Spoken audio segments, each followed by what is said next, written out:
आज प्रशिक्षण सत्र का 25वां दिन है। मैंने पिछले प्रशिक्षण में बताया था कि इस बार आपको 7 निश्चय पार्ट 2 के तहत बहुत सारे कार्य करने को मिलेंगे। उन सभी कार्यों के लिए बिहार सरकार पूर्ण रूप से तैयार हो चुकी है और उन्होंने पंचायती राज विभाग को निर्देश भी दे दिया है कि इस बार बहुत सारे नए कार्य कराए जाएंगे।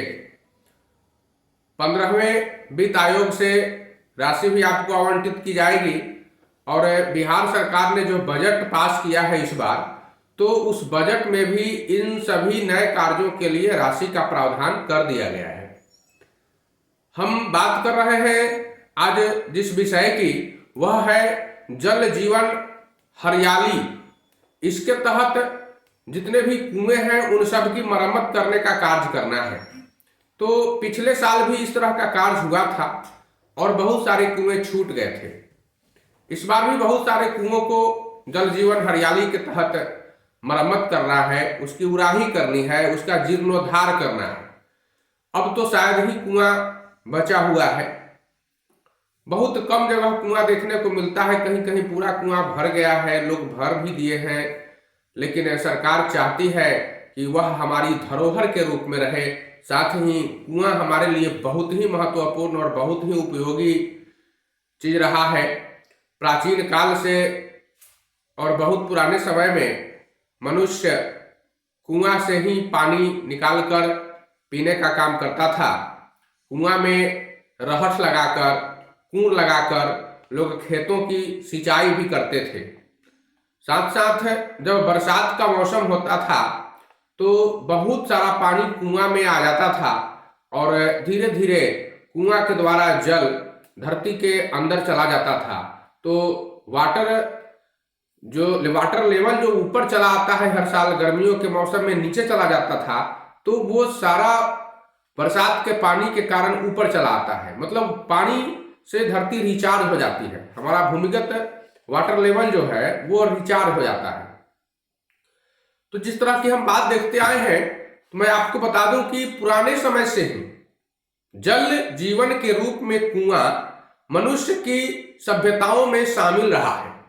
लोगों को पानी की सारी बुनियादी सुविधाएं और सभी आवश्यकताओं की पूर्ति के लिए कुआं काफी था। दुर्भाग्यवश मनुष्य की नवीन तकनीकी ने इसका जनाजा निकाल दिया। आपको आज भी याद होगा कि लोग कुआं का पूजन भी करते हैं। पर्व त्योहारों के बाद लोग कुआं पूजन का काम करते हैं। जल स्रोतों के पूजने की क्रिया प्रारंभ होती है। शादी विवाह के दिन भी लोग कुआं को पूजने का काम करते हैं। तो कुआं जो था हमारे लिए पूजनीय था और कुआं के जल से मनुष्य का प्राण बचता था। सारी आवश्यकताओं की, पानी की संपूर्ण आवश्यकताओं की पूर्ति कुआं से ही की जाती थी। उसके बाद ही नदियों का स्थान होता था।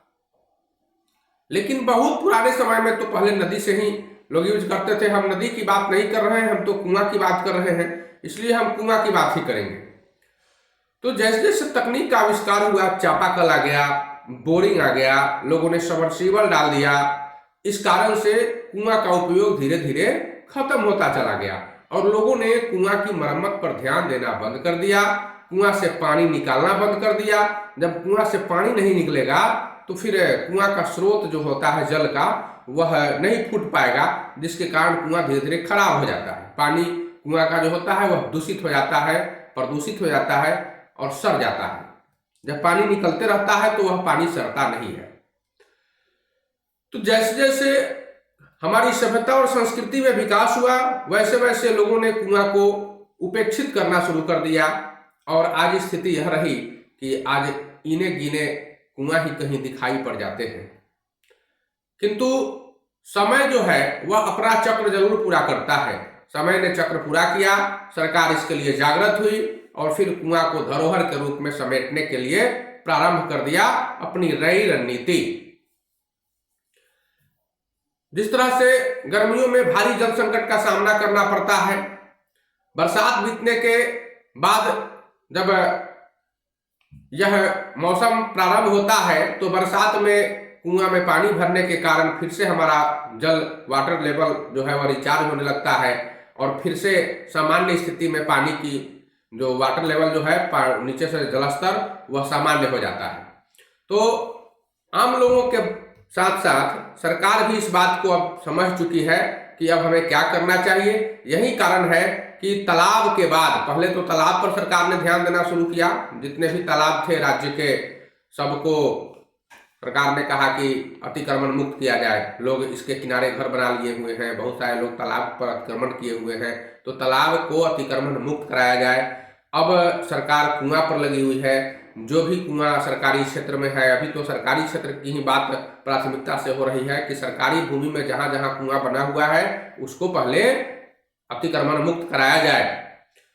और सरकार के उप सचिव और नगर के कार्यपालक पदाधिकारी सारे लोग मिलकर, चाहे वो नगर परिषद के अंतर्गत आने वाला कुआं हो, ग्राम पंचायत के अंतर्गत आने वाला कुआं हो, नगर पंचायत के अंतर्गत आने वाला कुआं हो, नगर निगम के अंतर्गत आने वाला कुआं हो, सारे कुओं के जीर्णोद्धार का कार्य करने को कहा है और उनकी उड़ाही कराने का भी काम प्रारंभ कर दिया है, ताकि जल का जो ये प्राचीन स्रोत है वह फिर से जिंदा रह सके और हम पुनः जलस्तर जो है उसको रिचार्ज कर सके। तो इस कार्य के लिए प्राक्कलन और मार्गदर्शिका भी बिहार सरकार ने जारी कर दिया है। आपके वार्ड में अगर कहीं कुआं है तो आप उसकी सूची बनाकर रखेंगे। जैसे ही इसकी मांग की जाएगी आप तुरंत अपने वार्ड सभा में पारित करने के बाद इसको सरकार को भिजवाने का काम करेंगे। तो विधिवत प्राक्कलन और मार्गदर्शिका को भी जारी कर दिया गया है सरकार की ओर से। ऐसी मार्गदर्शिका जिनमें 3 मीटर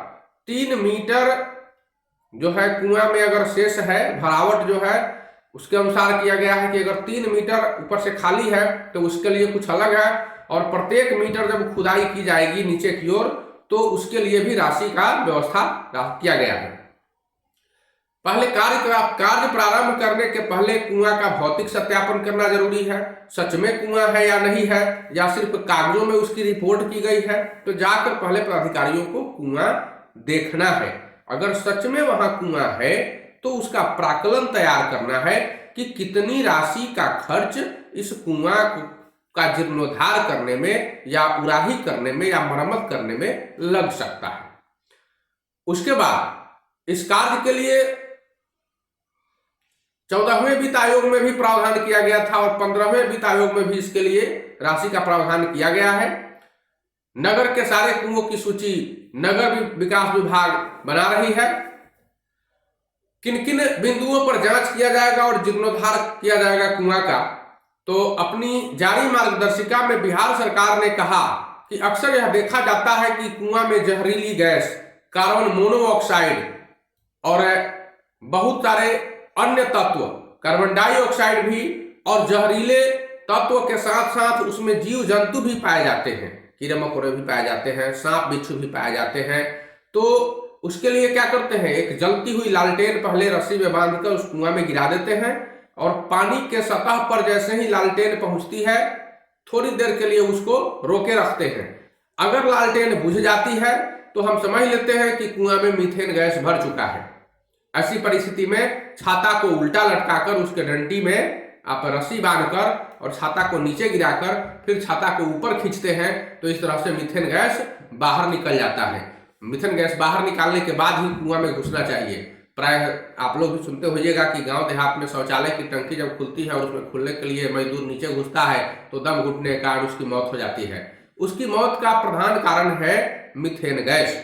सबसे पहले अगर आपने एक जलती हुई तीली या लालटेन उसके अंदर डालकर देखा होता, वह बुझ गई होती, तो समझ सकते हैं कि इसके अंदर मीथेन गैस भरी हुई है। और अगर नहीं बुझे तो आप समझ लीजिए कि इसके अंदर ऑक्सीजन है। तो जब ऑक्सीजन है तो जब मजदूर नीचे उतरेगा तो उसको कुछ नहीं होगा। जब ऑक्सीजन है ही नहीं, उसमें मीथेन गैस भर चुका है, तो मीथेन गैस जो होती है तीव्र दम घोंटने वाली गैस होती है, इसलिए उसमें जो भी जाएगा वह जल्दी ही मर जाता है। तो इस तरह से कुआं में पहले जांच किया जाएगा कि इसके अंदर जहरीली कोई गैस तो नहीं है या फिर कोई जीव जंतु तो नहीं है। तत्पश्चात कुआं की उड़ाही की जाएगी और फिर से उसको मरम्मत करने का कार्य किया जाएगा। तो ये जो कार्य करना है, तो कुआं में सिल्ट भी जमा हो जाता है, मिट्टी भी जमा हो जाता है, कुछ लोग डंडा गिरा देते हैं, गंदा कपड़ा गिरा देते हैं। दीवार को पहले क्या करना है, पहले देख लेना है कि इसमें कितना खर्चाना है और फिर साफ करना है उसको। 2 फीट ऊपर तक मुंडेर की ऊंचाई, चारों तरफ से जो मुंडेर बनाना है कुआं का, जिसको हम लोग प्लेटफॉर्म भी कहते हैं या फिर आप उसको रेलिंग कह सकते हैं। तो वो रेलिंग जो है 2 फीट ऊंचा बनाना है ताकि कोई बच्चा जो है उसमें गिर नहीं जाए। वही चारों तरफ से बाहर से 4 फीट चौड़ा प्लेटफॉर्म बनाना है। उस प्लेटफॉर्म पर बैठकर कोई नहा सकता, स्नान कर सकता है, कपड़ा साफ कर सकता है। तो 4 फीट चौड़ा प्लेटफॉर्म भी बनाना है और 2 फीट हाइट ऊंचा वो आपको मुंडेर भी रेलिंग बनाना है। उसका झुकाव जो होगा उसकी बाहर की तरफ होगा ताकि पानी आसानी से निकल जाए। और झुकाव का मतलब ढलान जो होगा वो नीचे की ओर होगा, बाहर की ओर, ताकि जल्दी से पानी बाहर निकल जाए। उस कुआं के बगल में एक सोख्ता का निर्माण करना है और कुआं में 2 खंभा के सहारे घिरनी भी लगा देना है ताकि पानी खींचने में लोगों को आसानी हो। अगर कुआं का दीवार क्षतिग्रस्त हो गया है तो उसी ईंट को निकालकर और साफ सुथरा से उसको जोड़कर अच्छा बना देना है। इस तरह से कुआं का जीर्णोद्धार हो जाएगा और कम खर्च में कुआं अच्छा बन जाएगा। भविष्य के लिए यह कुआं देखने के लिए एक प्रदर्शनी के रूप में शामिल हो जाएगा। मतलब जो कुआं भविष्य में हो सकता है आने वाले समय में बच्चे कहे कि पापा हम तो कुआं देखे ही नहीं है, कैसा होता है। तो कुआं दिखाने के लिए तो कम से कम आपके पास रहेगा। यही आज का प्रशिक्षण है और फिर अगले दिन हम आपको बताएंगे कि पंचायतों में कचरा संग्रहण का, कचरा प्रबंधन का जो कार्य किया जाना है तो कैसे किया जाना है और कहां कहां यह शुरुआत हो गई है, अभी अभी तुरंत शुरुआत हो रही है इसकी, और कितने इस पर पैसे आने हैं। तो मैं कचरा प्रबंधन के बारे में अगले दिन आपको बताऊंगा।